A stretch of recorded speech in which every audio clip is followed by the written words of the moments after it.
So let's talk about some of the properties of definite integrals. And those are useful because you also see them in calculus 2 a bunch, basically. And you need to kind of know about them. A lot of these properties come with a little picture, so it's not a bad idea to just try to remember them using the pictures. Property number 1, if you have a constant c, then the integral from a to b of constant c dx is going to be just c times b minus a. And this is explained by finding the area under C is just the finding of that rectangle underneath that constant function.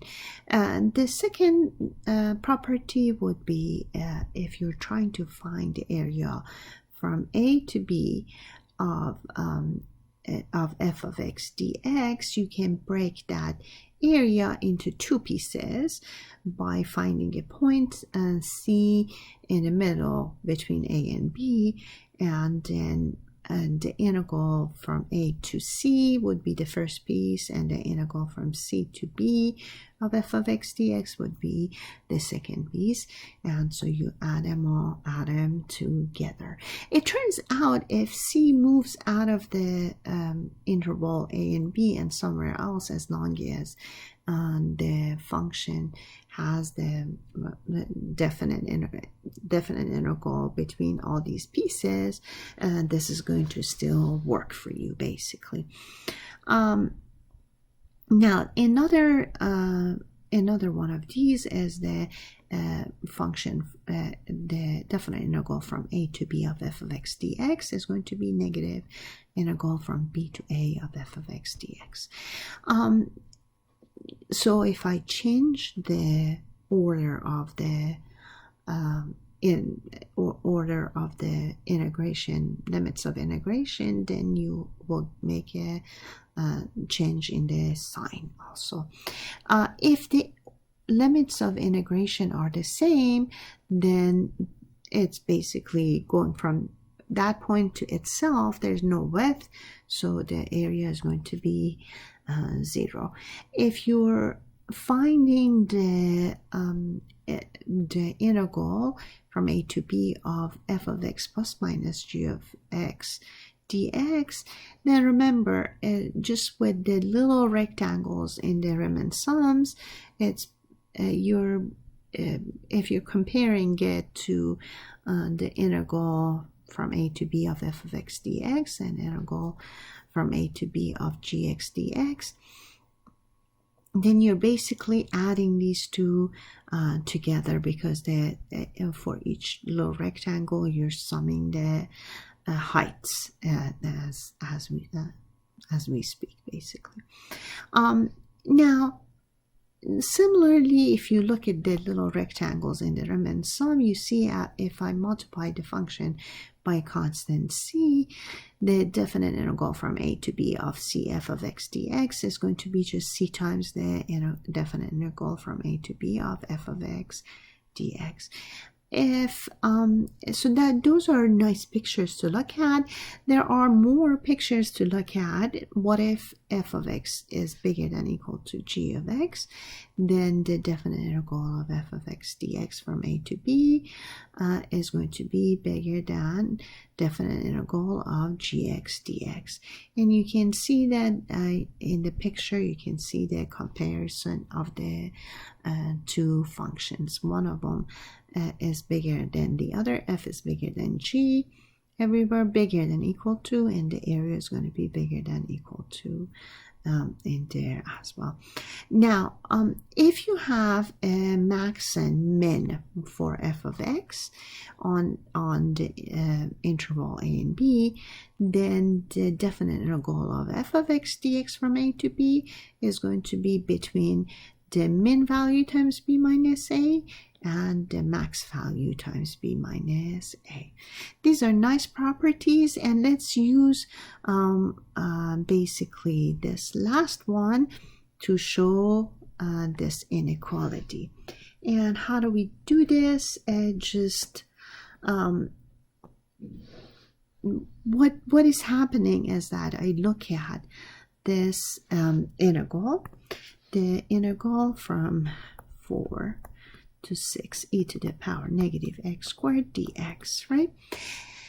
Well, it turns out there is no way of finding an elementary function antiderivative, so I can't really use the fundamental theorem of calculus to solve this problem. And so knowing approximately what the values are sometimes comes really in handy for this type of integration. And so what I do is that I look at the function f of x is that f of x is e to the power negative x squared, and I look at the function and I think, how do I find an absolute max and absolute min of that on interval? What is the interval? 4 and 6. And according to extreme value theorem, I know there is an absolute min and absolute max. Do I need to take the derivative and do the entire work? Well, let's try to take the derivative first. F prime of x gives me minus 2x e to the power x squared, right? And negative 2x e to the power x squared is going to be always negative on interval 4 and 6, because e to the power x squared is going to be positive, 2x is going to be positive, and multiplied by negative sign makes it negative. So this is negative on this interval. So the function is decreasing, f is decreasing on 4 and 6, and strictly decreasing. And so there is no critical point on interval 4 and 6, so the endpoints are going to give me the max and the min. Plug in the endpoints in the function, you get the smaller one is going to be e to the power negative 6 to power 2, which is negative 36, and the bigger one is going to be e to the power negative 4 to power 2, negative 16. So f is going to be between these two on that interval. Nice. Now, according to the theorem, I can say that the integral of from 4 to 6 of f of x dx is going to be between e to the power negative 16 times b minus a, which is 2, and e to the power negative 36 times b minus a, which is 2, which we just proved the question. Now let's do question 2, and we want to express this expression as a single integral. If you go back to all the properties of integral, you see that, see over here, both integrands are f of x, right? And if I go back to all these properties, I see that the only one that involves two integral adding together and making it into one single expression is this one. And in here you can see then there you find another integration limit that is not given on the other side to basically break down the single integral into two integrals.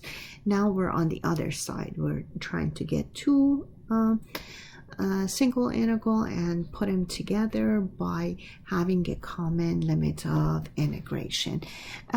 Going back in the question, I see the common limit of integration is on the lower part and there's no plus between, there's a negative sign in between. So how do I solve this? To solve this, basically one thing that you want to do is you want to switch the integration limits for the one with a negative sign or the other one, and so that both signs are the same.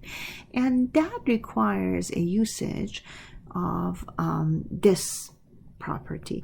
This property, if I switch the integration limits, the sign of the integral changes to a negative of the opposite sign of what you had before, basically. So the first step that I do is I say this is still equal to, write the first integral the same, but multiply by a negative and switch the